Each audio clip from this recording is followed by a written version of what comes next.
The rain fell in a steady drizzle, painting the dark asphalt of the quiet suburban road with a glossy sheen. Officer John Miller adjusted his rearview mirror, the faint glow of his patrol car's dashboard lights reflecting off his tired face. It had been a long shift, and the weather wasn't helping. The clock on the dashboard read 11:47 p.m., almost midnight. He sighed, running a hand through his short-cropped hair, his mind drifting to the empty house waiting for him. It had been 10 years since he lost his wife and daughter, but the memories still haunted him like ghosts he couldn't shake. John's radio crackled to life, pulling him out of his thoughts. Unit 47, we've got a report of a speeding vehicle heading east on Maplewood. Black sedan, no license plate visible. Proceed with caution. Copy that, John replied, his voice steady despite the exhaustion. He flipped on his sirens and accelerated, the tires of his patrol car splashing through puddles as he scanned the road ahead. It didn't take long to spot the car. A sleek black sedan, its headlights cutting through the rain like twin beams of light. The driver was going at least 20 miles over the speed limit. John's training kicked in. He followed the sedan for a moment, observing its movements. The car didn't swerve or show signs of intoxication, but the speed was reckless, especially in this weather. He activated his sirens and flashed his lights, signaling the driver to pull over. The sedan slowed and eventually came to a stop on the shoulder of the road. John parked behind it, his hand instinctively resting on the holster of his service weapon as he stepped out of the car. The rain soaked through his uniform almost immediately, but he barely noticed. His focus was entirely on the vehicle in front of him. As he approached the driver's side, he noticed the window rolling down. The interior light flicked on, revealing a young woman behind the wheel. She had long, dark hair that framed her pale face, and her eyes, sharp and calculating, met his with an unsettling intensity. She couldn't have been older than 25.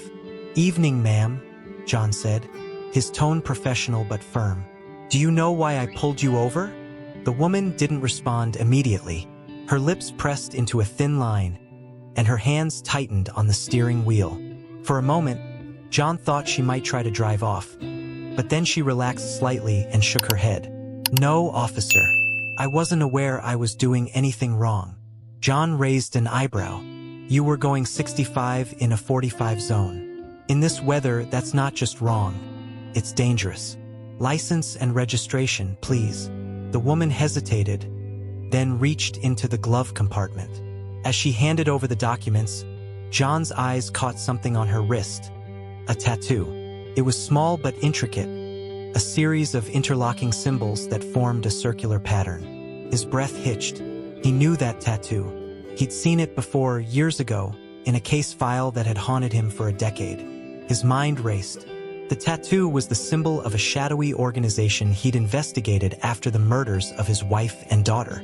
The case had gone cold, but he'd never forgotten the details. The organization was rumored to be involved in everything from human trafficking to assassinations, and that tattoo was their mark. It was how they identified their own. John's heart pounded as he tried to keep his composure. He glanced at the license in his hand. "Emily Carter," he read aloud. "Is that your current address?" The woman, Emily, nodded, her expression unreadable. "Yes, officer." John's mind was a whirlwind of questions.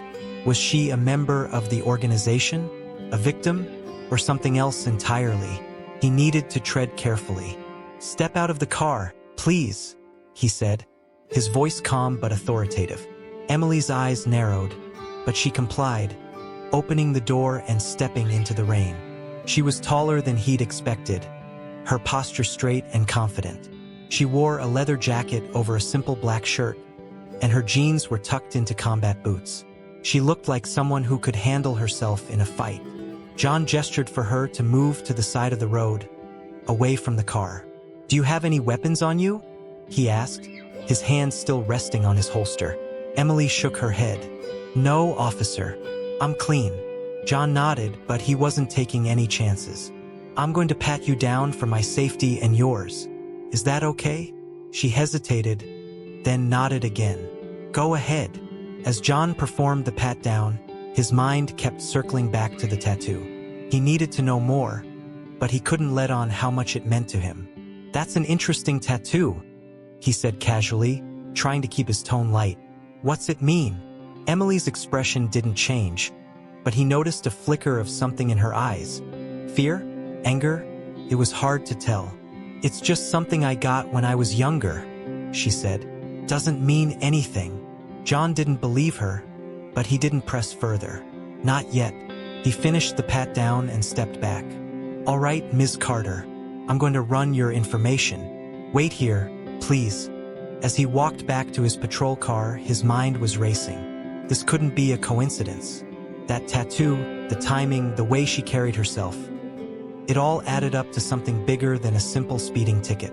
He radioed dispatch to run her name, but he already knew he wasn't going to let her go without answers. The rain continued to fall, the sound of it hitting the pavement almost deafening in the silence. John glanced back at Emily, who stood by the side of the road, her arms crossed and her expression unreadable. She was hiding something, and he was determined to find out what it was. But as he waited for the results from dispatch, a chilling thought crossed his mind. What if she wasn't the one who needed to be afraid? What if, after all these years, the organization he'd been chasing had finally found him? The rain continued to pour as John sat in his patrol car, staring at the computer screen mounted on the dashboard. The glow of the monitor cast an eerie light on his face, highlighting the tension in his features. He had just entered Emily Carter's information into the system, and now he was waiting for the results. His fingers tapped impatiently on the steering wheel, his mind racing with possibilities. The tattoo on her wrist, it was unmistakable. He had seen it before, etched into the skin of a suspect he'd interrogated years ago. That suspect had been a low-level enforcer for a shadowy organization known only as the Circle. The group operated in the shadows, involved in everything from money laundering to human trafficking. But what had always stuck with John was their signature mark, a circular tattoo made up of interlocking symbols. It was their way of branding their members or their victims. John's investigation into the Circle had ended abruptly after the murders of his wife and daughter. The case had gone cold, and he'd been forced to move on, though he'd never stopped searching for answers. And now, here was Emily Carter, standing in the rain with that same tattoo on her wrist. Was she a member of the Circle? A victim? Or something else entirely? The computer beeped, pulling John out of his thoughts. He scanned the screen, his eyes narrowing as he read the information. Emily Carter, 25 years old. No prior arrests, no warrants. Clean record. Too clean, John thought. It was almost as if she didn't exist before a few years ago. He frowned, his suspicion growing. He needed to know more. Stepping out of the patrol car, John approached Emily, who was still standing by the side of the road. She hadn't moved, her arms crossed tightly over her chest as if to shield herself from the rain, or from him. Her expression was unreadable, but John could see the tension in her posture. She was on edge, and he didn't blame her. He would be too in her position. "Ms. Carter," he said, his tone calm but firm. "I need to ask you a few more questions." Emily's eyes flicked to his, and for a moment, he thought she might refuse. But then she nodded, her lips pressed into a thin line. "All right." John took a step closer, careful to keep his distance. He didn't want to intimidate her, but he needed answers. "That tattoo on your wrist," he began, watching her closely for any reaction. "Where did you get it?" Emily's gaze dropped to her wrist, her fingers brushing over the tattoo almost unconsciously.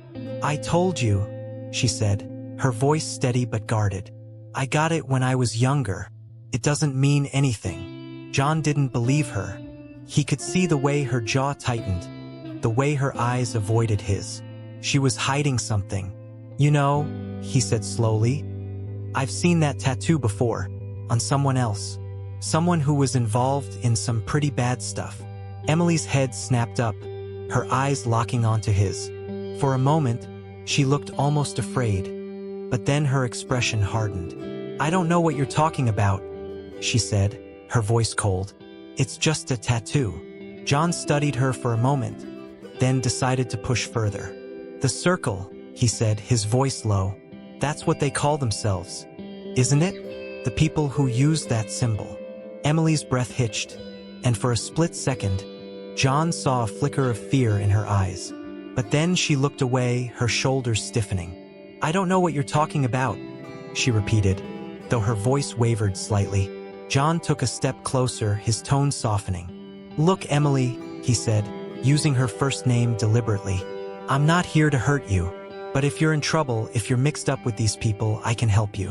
But you need to be honest with me. Emily hesitated, her eyes darting to the side as if she were considering her options. Finally, she let out a shaky breath and looked back at him.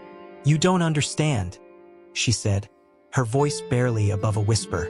If I talk, they'll kill me. John's heart skipped a beat. He hadn't expected her to say that. Who will kill you? He asked, his voice urgent. The circle. Emily nodded, her eyes filling with tears. I didn't want any of this, she said, her voice breaking. I was just a kid when they took me. They branded me with that tattoo. It's their mark. It means I belong to them. John felt a surge of anger, but he forced himself to stay calm. Who took you? He asked. Who are they? Emily shook her head, her hands trembling. I can't tell you, she said. If I do, they'll find me. They'll kill me. John reached out, placing a hand on her shoulder. Emily, listen to me, he said, his voice firm but gentle. I can protect you, but I need to know what's going on. Who are they? What do they want? Emily looked at him, her eyes searching his face as if trying to decide whether she could trust him. Finally, she took a deep breath and nodded. All right, she said, but not here. It's not safe. John nodded, understanding. All right, he said, let's go back to the station. We can talk there. Emily hesitated, then nodded again. Okay. John led her to the patrol car, his mind racing. He had so many questions, but he knew he had to be patient. Emily was scared, and if he pushed too hard, she might shut down completely. As they drove to the station, the rain continued to fall, the sound of it hitting the windshield almost soothing in the tense silence. When they arrived at the station, John led Emily to an interrogation room, making sure to keep her away from prying eyes. He didn't want anyone else involved, not yet. He needed to know what she knew before he brought anyone else into this. Once they were seated, John leaned forward, his hands clasped on the table. All right, Emily, he said, start from the beginning. Tell me everything. Emily took a deep breath, her hands clasped tightly in her lap. I was 15 when they took me, she began, her voice trembling. I was walking home from school, and a van pulled up beside me. They grabbed me, threw me in the back, and drove off. I didn't know who they were or what they wanted. They took me to a house, somewhere in the middle of nowhere. There were other girls there, all around my age. They branded us with that tattoo. They said it was their mark, that we belonged to them now. John's stomach churned as he listened, his anger growing with every word. What did they do to you? He asked, his voice tight. Emily shook her head, tears streaming down her face. I can't talk about that, she said. But I managed to escape. I've been running ever since. But they're always watching. They always find me. John leaned back in his chair, his mind racing. This was bigger than he'd thought. The Circle wasn't just a criminal organization. They were a network of predators, preying on the vulnerable. And Emily was just one of their victims. Emily, he said, his voice firm, I'm going to help you, but I need to know everything. Who are they? Where are they based? Who's in charge? Emily hesitated, then nodded. There's a man, she said. He's the one who runs everything. His name is... Before she could finish, the lights in the room flickered, and the door burst open. John turned, his hand instinctively going to his holster, but it was too late. A figure stepped into the room, a gun in hand. Hello, John, the man said, his voice cold and familiar. Long time no see. John's blood ran cold as he recognized the man standing in front of him. It was his former partner, Detective Mark Harris, the man he trusted more than anyone. The man who had been with him the night his wife and daughter were killed. And now here he was pointing a gun at him.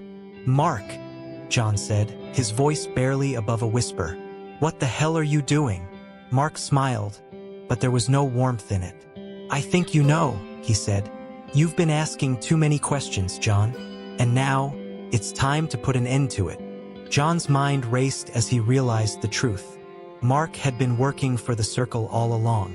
And now he was here to silence Emily and him. The room was silent except for the sound of the rain outside. And John knew that this was far from over. The interrogation room felt like a pressure cooker, the tension so thick it was almost suffocating.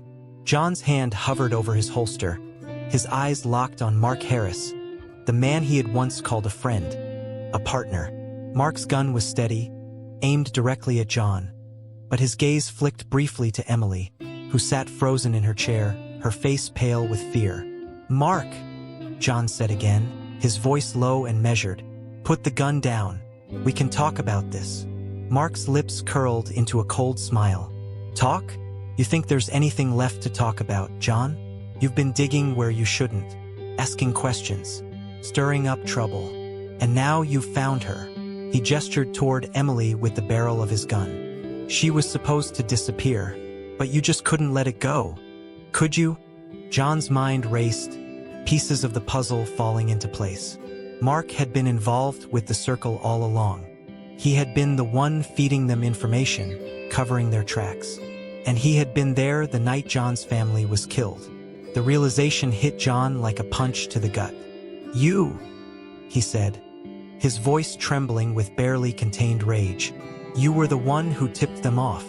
You're the reason my wife and daughter are dead." Mark's smile didn't waver. "You were getting too close, John. You always were too good at your job. I tried to warn you, but you wouldn't listen. So they gave me a choice, them or you. And well, you know how it goes." John's fists clenched at his sides, his entire body trembling with anger. "You son of a bitch," he spat. "You betrayed me. You betrayed everything we stood for." Mark shrugged, his tone almost casual. "It's just business, John. You of all people should understand that. The Circle pays well, and they don't take no for an answer. Now step away from the girl. This doesn't have to get messy." Emily's voice cut through the tension, small but defiant.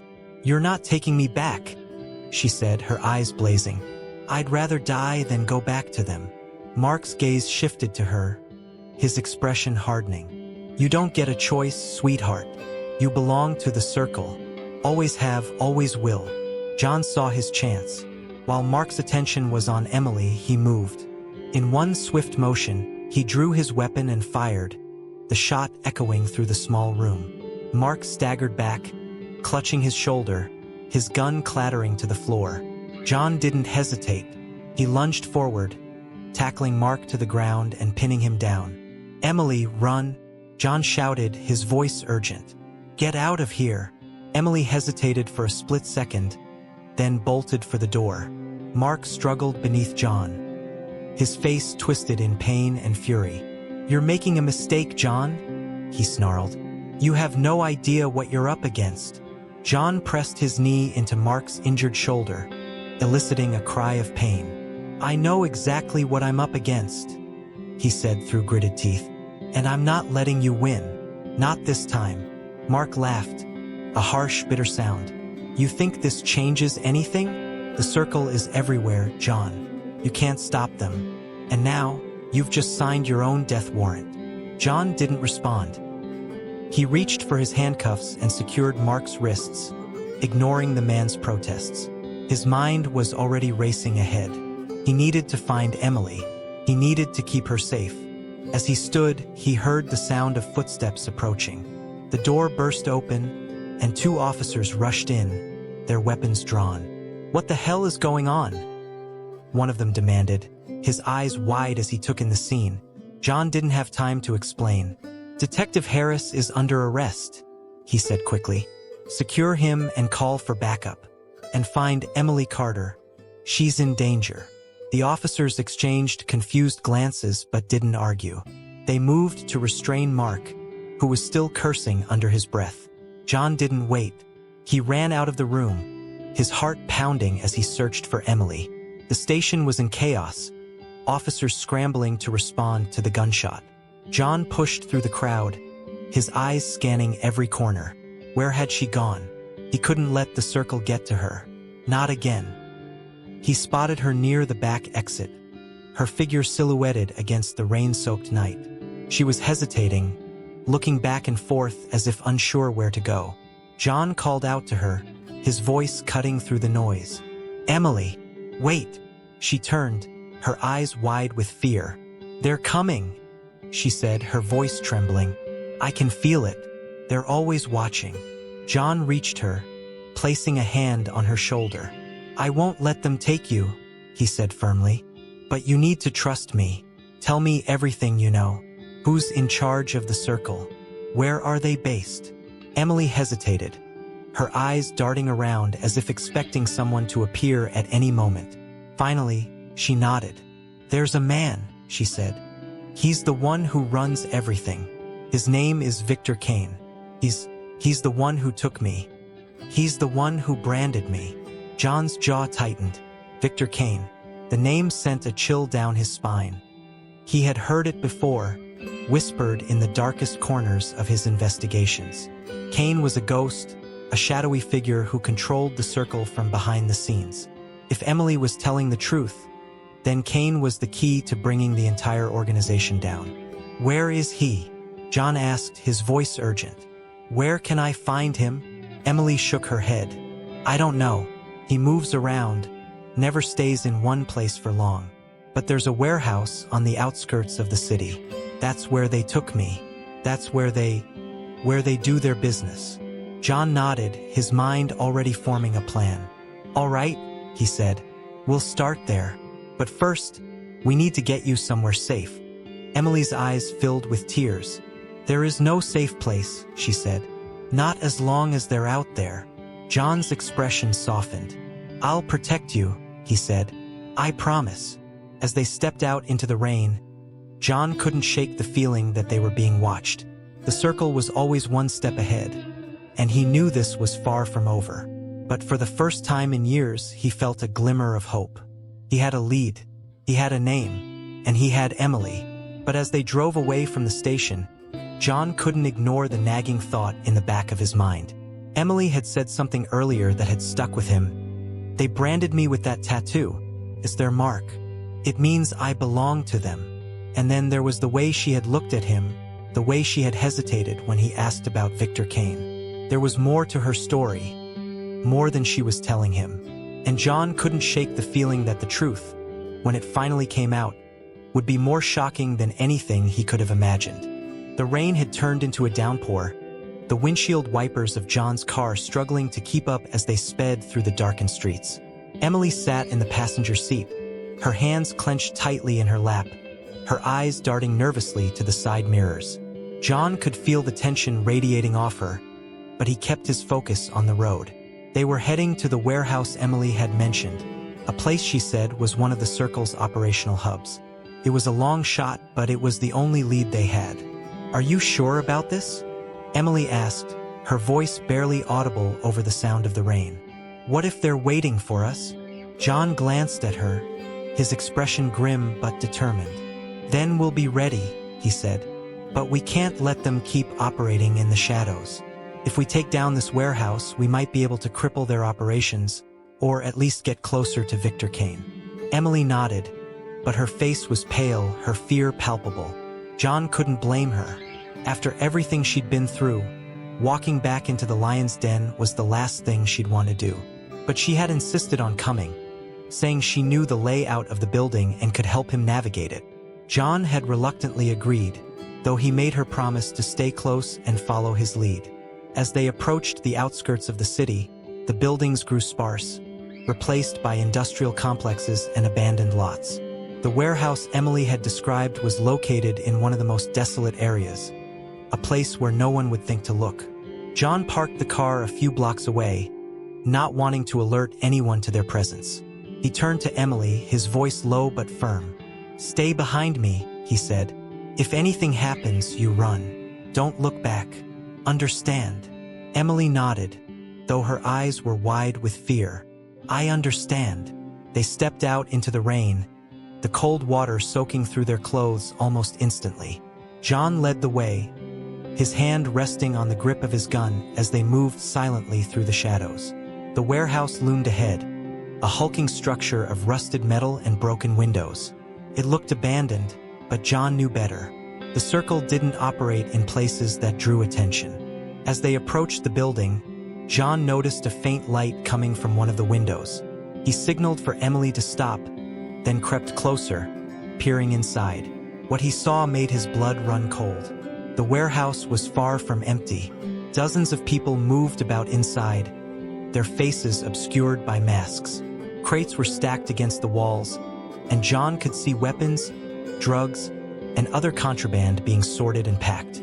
This was a major hub for the circle's operations. John turned back to Emily, his voice barely a whisper. "This is bigger than I thought," he said. "We need to call for backup." Emily shook her head, her eyes pleading. "There's no time," she said. "If we wait, they'll move everything. We have to act now." John hesitated, torn between his duty as an officer and the need to protect Emily. But she was right. If they waited, the circle would disappear into the night, and they'd lose their chance. He nodded, his jaw tightening with resolve. "All right," he said, "but we do this my way. Stay close." They moved to the side of the building, where a rusted door stood slightly ajar. John pushed it open slowly, wincing as the hinges creaked. Inside, the air was thick with the smell of oil and chemicals. The sound of voices echoed through the space, but they were distant, coming from the other side of the warehouse. John and Emily moved cautiously, sticking to the shadows as they made their way deeper into the building. John's heart pounded in his chest, every sense on high alert. They were outnumbered and outgunned, but they had the element of surprise. For now, as they rounded a corner, they came across a row of offices, their windows covered with grime. John gestured for Emily to wait as he peered inside one of them. What he saw made his blood boil. A man sat at a desk, his face illuminated by the glow of a computer screen. John recognized him immediately, Victor Kane. Kane was older than John had expected. His hair streaked with gray, but his eyes were sharp and calculating.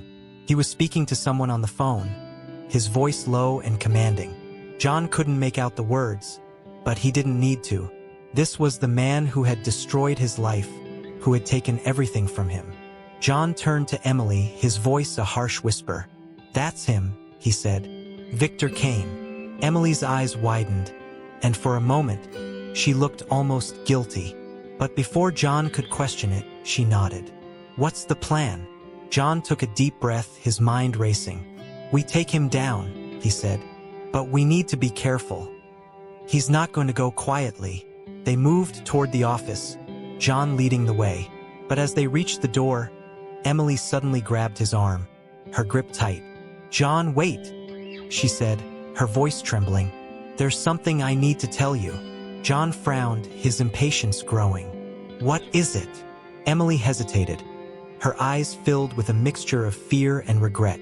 I lied to you," she said, "about who I am, about why I have this tattoo." John's heart skipped a beat. "What are you talking about?" Emily took a shaky breath. "I'm not just a victim," she said. I'm Victor Kane's daughter." The words hit John like a punch to the gut.